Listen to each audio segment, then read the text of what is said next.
만약에 내가 사는 집이 내려앉고 새는 집이다. 어떻게 하겠습니까? 집을 보수해야 됩니다. 우리 부천평안 교회 당도, 예배당도 몇 번 비가 샌 적이 있었죠.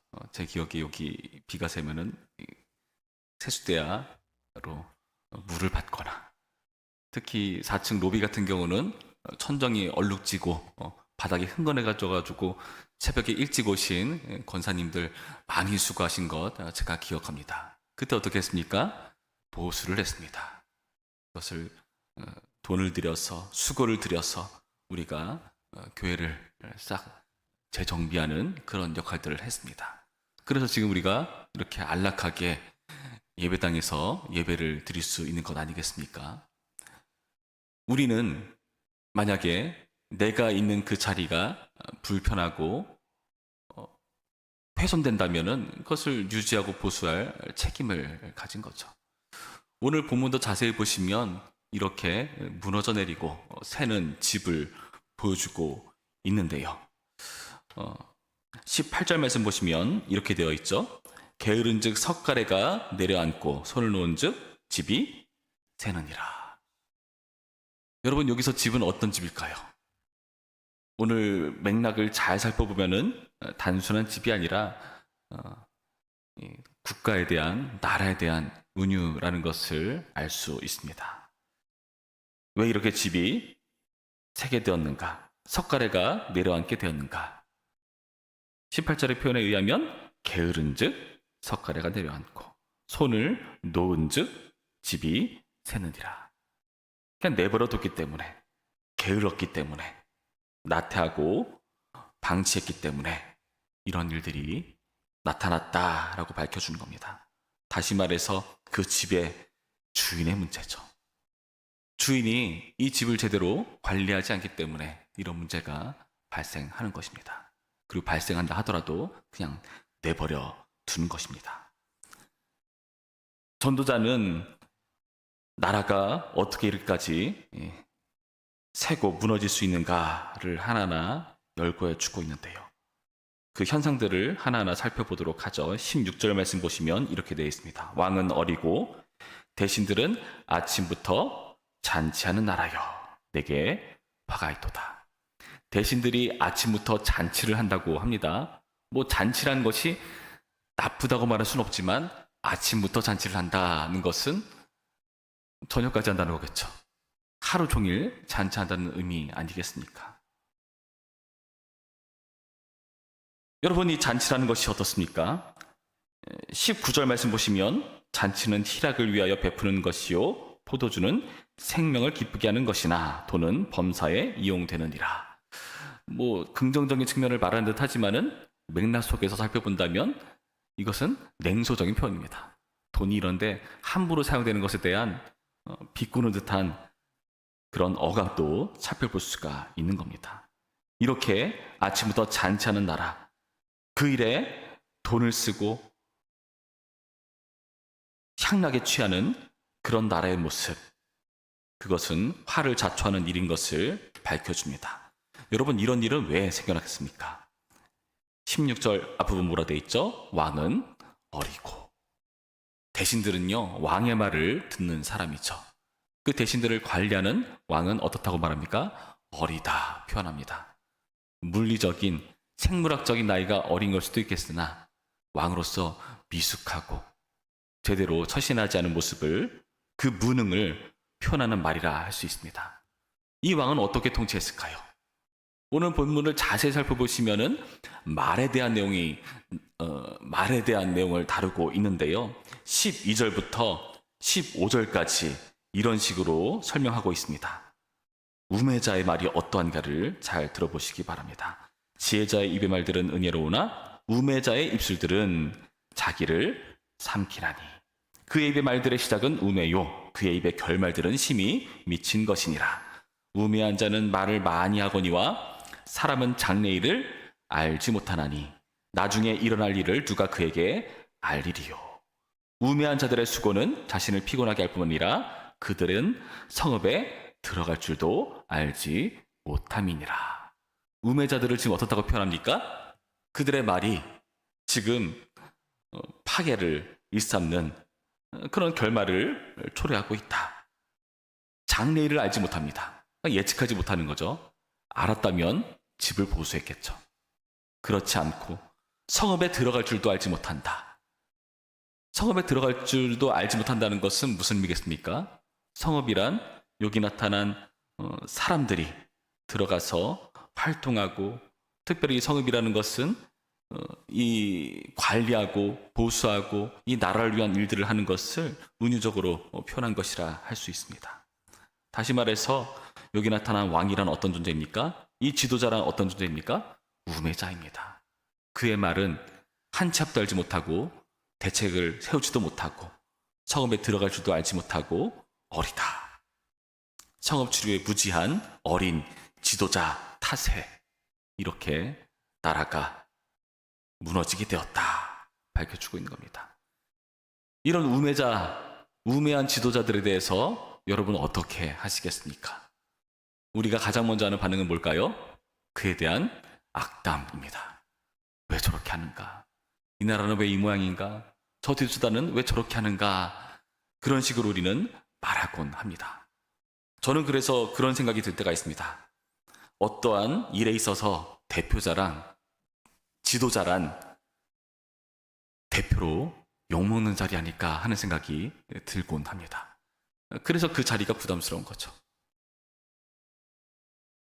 그러나 오늘 전도자는 그러한 사람들에 대해서 어떻게 하라고 하는가? 20절 말씀 이렇게 되어 있습니다. 20절 말씀, 우리 20절 말씀 함께 읽어볼까요? 시작. 심중이라도 왕을 저주하지 말며 침실에서라도 부자를 저주하지 말라. 공중의 새가 그 소리를 전하고 날짐승이 그 일을 전파할 것임이니라. 무슨 말이죠? 심중, 침실, 가장 은밀한 곳.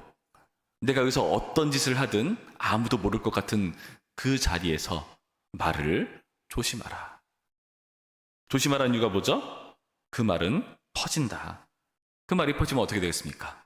왕이 가만 놔두지 않을 겁니다. 우리가 함부로 잠을 놀리는 말에 대해서 우리는 위기에 처할 수가 있기 때문에 그 일에 대해서 조심하라, 주의를 기울이라 말하는 거죠. 근데 곰곰이 따져보면은 우리가 굉장히 많이 한 것 아닙니까? 은밀한 곳에서 우리는 어떤 일에 책임을 맡은 자들에 대해서 함부로 말하고 저주하는 것. 여기서 저주한다는 것은 보잘것없게 가볍게 하찮게 여긴다는 걸 말합니다. 그러니까 함부로 대우하는 그런 태도. 그런데 또 곰곰이 생각해보면은 단순히 그렇게 말을 함부로 해서 위험해지는 것뿐만 아니라 가만 생각해보면은 그렇게 함부로 말을 놀리는 것 역시 우매자라는 또 다른 증거일 겁니다. 우매자의 입술은 자기를 삼키고 그의 입의 말들은 시작은 우매요 그의 입의 결말들은 심히 미친 것이다. 이러한 결말을 초래하기 때문에 똑같이 우매한 자라는 방증이 될 뿐입니다. 그럼 어떻게 하란 말인가? 여러분, 우리는 여기서 인정해야 됩니다. 뭘 인정해야 되는가? 우리는 우매자다. 우리는 우매자고 우리가 하는 일이란 내가 있는 자리를 어떻게 하죠? 무너뜨리고 세게 만드는 그런 실력 없는 무능한 존재라는 것을 인정하는 데서부터 시작해야 합니다. 이런 인정을 한 왕이 있습니다. 바로 솔로몬 왕입니다. 열왕기상 3장 말씀을 보시면 솔로몬이 왕이 됐을 때 이렇게 스스로를 여기고 있습니다. 이렇게 말을 하죠. 열왕기상 3장 7절 말씀 보면은 이런 식으로 하나님께 구합니다. 나의 하나님 여호와여, 주께서 종으로 종의 아버지 다윗을 대신하여 왕이 되게 하셨사오나 종은 작은 아이라 출입할 줄을 알지 못하고 주께서 택하신 백성 가운데 있나이다. 그들은 큰 백성이라 수요도 많아서 셀 수 없고 기록할 수도 없사오니 누가 주의 이 많은 백성을 재판할 수 있사오리이까. 듣는 마음을 종에게 주사 주의 백성을 재판하여 선악을 분별하게 하옵소서. 솔로몬 왕이 되던 그때에 했던 간구가 굉장히 의미심장합니다. 아까 우리가 살펴봤었던 표현이 고스란히 드러나지 않습니까? 어린 왕, 성읍에 들어갈 줄도 모르는 그런 지도자. 솔로몬은 스스로를 나는 작은 아이입니다. 성읍에 들어갈 수 없습니다. 출입할 줄을 알지 못합니다 하고 자신의 한계를 정직하게 구합니다. 나는 왕감이 될 수 없습니다. 왕으로서 이 많은 백성을 통치할 만한 분별력, 지혜가 없습니다. 그래서 하나님께서는 어떻게 하십니까? 10절 말씀, 열왕기상 3장 10절입니다. 솔로몬이 이것을 구하며 그 말씀이 주의 마음에 든지라. 이에 하나님이 그에게 이르시되 내가 이것을 구하도다. 자기를 위하여 장수하기를 구하지 아니하며 부도 구하지 아니하며 자기 원수의 생명을 멸하기도 구하지 아니하고 오직 송사를 듣고 분별하는 지혜를 구하였으니 내가 내 말대로 하여 내게 지혜롭고 총명한 마음을 주노니 내 앞에도 너와 같은 자가 없었거니와 내 뒤에도 너와 같은 자가 일어남이 없으리라. 그러면서 이에게 이 지혜를 허락하는 모습을 봅니다. 백성들을 잘 통치하기 위해서, 나라 살림 잘 하기 위해서, 그 살림을 잘 일구기 위해서 구한 듣는 마음, 하나님께서는 그에게 지혜를 허락하셔서 백성들을 지혜롭게 통치할 수 있는 왕으로서의 영향력을 부여하십니다. 여러분, 이 말씀을 듣고 우리는 생각해야 됩니다. 사실 우리는 성읍 출입에 무지한 작은 아이입니다. 그래서 지혜가 필요합니다. 이러한 지혜가 있어야 우매자로 가득한 세상 가운데 은혜를 끼칠 수 있습니다. 덕을 끼칠 수 있습니다. 그래서 전도서 10장 말씀 12절에 이렇게 시작하는 거죠. 지혜자의 입의 말들은 은혜로우나. 은혜롭다고 말해요. 그 말을 듣고 아 좋다, 은혜롭다 이런 뉘앙스라기보다는 어떤 의미겠습니까? 우매자가 가득하고 판치는 그 세상 가운데 우매자의 결과는 그 집이 내려앉게 하는 것밖에 할 게 없어요. 그런데 내려앉고 비가 새는 그런 완전히 나락으로 떨어지는 그런 형편에 그의 지혜는요, 은혜를 끼치는 겁니다. 그 나라를 살리는 겁니다. 그래서 은혜의 말이라고 말씀하고 있는 겁니다. 여러분, 그래서 우리는 지혜자로서 일어서야 됩니다. 우리는 뭐 이 나라를 다스리는 대통령은 되진 않지만, 어떠한 자리를 차지한 장은 되진 않지만, 우리는 나름대로 하나님께서 우리 가운데 허락하신 자리에서 역할을 맡았습니다. 뿐만 아니라 주님께서는 우리에게 왕 같은 제사장, 빛과 소금으로 이 세상 가운데 살아가라고 하십니다. 하나님의 형상으로 우리를 지으셨죠. 하나님의 형상이란 사람들이 우리를 볼 때 하나님이 보여야 되는 거죠. 그러니까 하나님처럼 살아가라. 내가 있는 자리에서 하나님의 아들로서, 딸로서 하나님 나라의 영향력을 발휘하며 살아가라. 그런 의미에서 우리는 모두 우리가 있는 자리에서 왕 같은 역할을 감당해야 됩니다. 그 자리에 은혜의 말을 내뱉어야 합니다. 어떻게 해야 될까요? 우리는 이 일을 위해서 은혜의 말을 쏟아내야 합니다. 여러분, 그런 나라는 어떤 나라가 된다고 합니까? 17절 말씀의 표현에 의하면 이렇게 되어 있죠. 17절 말씀 볼까요? 왕은 귀족들의 아들이요 대신들은 취하지 아니하고 기력을 보하려고 정한 때에 먹는 나라요 내게 복이 있도다. 왕이 제대로 기능하니까 이제 신하들도 아침부터 잔치하지 않아요. 정한 때에 먹고 마시고, 그래서 그 나라는 제대로 기능하는 모습을 보여주고 있다는 겁니다. 그래서 복이 있다고 말하는 겁니다. 우리는 복의 근원으로 살아가는 겁니다. 여기서 왕은 귀족들의 아들이라고 말하지만은 우리는 어떤 존재입니까? 귀족보다 더 귀하신 하나님의 아들, 딸이지 않습니까? 우리가 있는 자리에서 바로 이렇게 복의 역할들을 감당하는 근원이 돼야 하는 것입니다. 부디 오늘의 말씀을 통해서 우리의 있는 자리에서 여러분 말의 능력으로, 말의 권세로 하나님의 자녀 역할 하시기를 바랍니다. 마지막으로 야고보서 3장 말씀을 보시면 이렇게 되어 있습니다. 3장 말씀 전반적으로 말을 잘 해야 된다는 말이에요. 그러니까 그 말의 능력에 대해서, 권세에 대해서 너 혀를 잘 다스려야 돼 하는 말을 야고보서 3장에 하고 있습니다. 뭐 다 읽을 수 없으니까 제가 다 언급하지는 않습니다. 그런데 그 결과 어떻게 된다고 말씀하고 있는가? 야고보서 3장 말미에 17절 말씀부터 이렇게 되어 있습니다. 오직 위로부터 난 지혜는 첫째 성결하고 다음에 화평하고 관용하고 양순하며 긍휼과 선한 열매가 가득하고 편건과 거짓이 없나니 화평하게 하는 자들은 화평으로 심어 의의 열매를 거두느니라. 여러분, 이 말씀을 통해서 우리는 확인해야 됩니다. 위로부터 난 지혜, 이 지혜로 그 있는 자리에 화평을 비롯한 여러 가지 선한 영향력을 끼칩니다.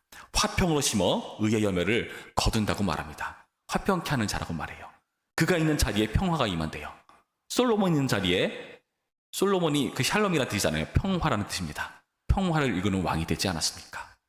우리는 우리의 말로 여러분이 있는 자리에서, 내가 있는 자리에서 평화를 일구는 그런 위로부터 난 지혜를 구하는 자 되시기 바랍니다. 해 아래의 한계 아니요, 위로부터 난 지혜로 우리는 이 해 아래의 한계를 극복할 수 있다는 것을 명심하는 오늘의 말씀기를, 그래서 우리가 있는 집이 결코 무너지지 않고 새지 않는 집이기를 주님의 이름으로 축원합니다. 기도하겠습니다. 참 좋으신 하나님 감사합니다. 주님, 우리가 할 수 있는 말이라곤 저주밖에 없는 우매한 자로서의 한계를 가진다는 사실을 잘 알고 매번 확인하며 그 일에 있어서 항상 주님 앞에 죄송스럽고 무너지는 마음일 뿐입니다.